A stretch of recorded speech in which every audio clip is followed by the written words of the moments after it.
प्रिय आत्मन, आज का आलोच्य विषय योग है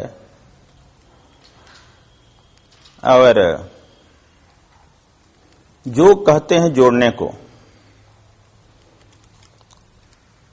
आत्मा शरीर तल से परमात्मा तल के बीच की रास्ता को जो अवरोध है उसे तोड़ करके परमात्मा तक पहुंचने को योग कहा गया है। अनेक अवरोधों को, अनेक चक्रों को भेदते हुए चेतना के परम तल पर पहुंचना ही योग है। योग, लेकिन दुखद घटना है अभी कि हमारे देश के लोग योग को योगा कहने लगे हैं। यह विदेशी संस्कृति का है। यह हम सब जानते हैं कि शब्द का उच्चारण विश्व में भारत के ही लोग अच्छे करते हैं। इसका कारण यह है कि अंग्रेजी में 26 अक्षर हैं, हिंदी में 52 अक्षर हैं। बाहर के लोगों को शुद्ध उच्चारण करने नहीं आता है, इसलिए योगा कहते हैं। और उसके देखा देखी हम भी भ्रमित हुए हैं। सबसे दुखद घटना यह है कि हमारे यूनिवर्सिटी विश्वविद्यालय के प्रबुद्ध प्राध्यापक भी इसे योगा कहने लगे हैं और योगा की एक प्रवृत्ति चल पड़ी है। ध्यान ही नहीं जा रहा है।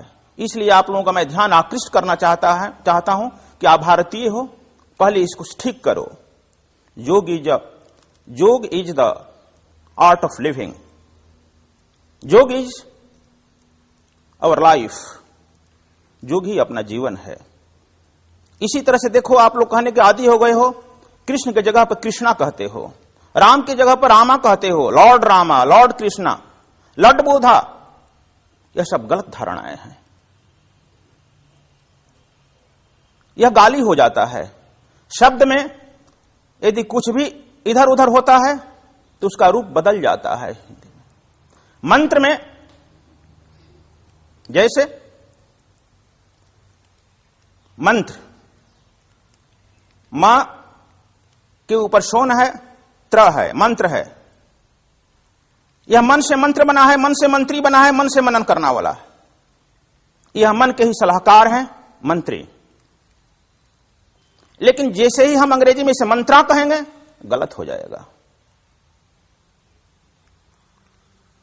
तो हम लोगों को अपने ठीक परिपाटी को पहले समझना होगा।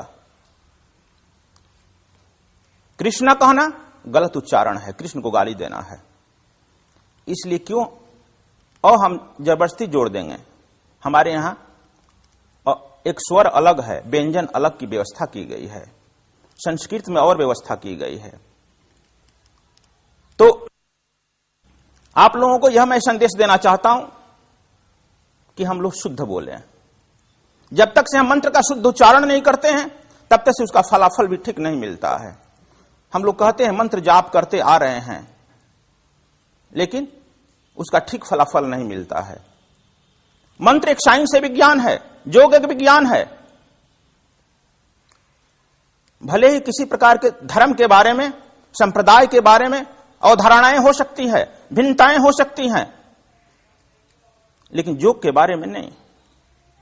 यह साइंस के बारे में, विज्ञान के बारे में पूरे विश्व एक मत से स्वीकार करता है। न्यूटन का, आइंस्टीन का थ्योरी, उसी तरह से योग के बारे में पूरा विश्व एक मत से स्वीकार किया है। यह योग भारतीय वांग्मय की खोज है, पातंजलि ऋषि का खोज है। और भारतीय पातंजलि ऋषि का अद्भुत योग पूरे विश्व में एक मत से स्वीकार किया गया। चाहे तुम ईसाई हो, चाहे जैनी हो, चाहे सिख हो, चाहे क्रिश्चियन हो, चाहे इस्लाम हो, योग को उसी तरह से स्वीकार किया गया है आज जैसे विज्ञान को स्वीकार किया गया है। धर्म कहता है परमात्मा क्यों है, कैसे है। योग कहता है परमात्मा को तू कैसे उपलब्ध होगे।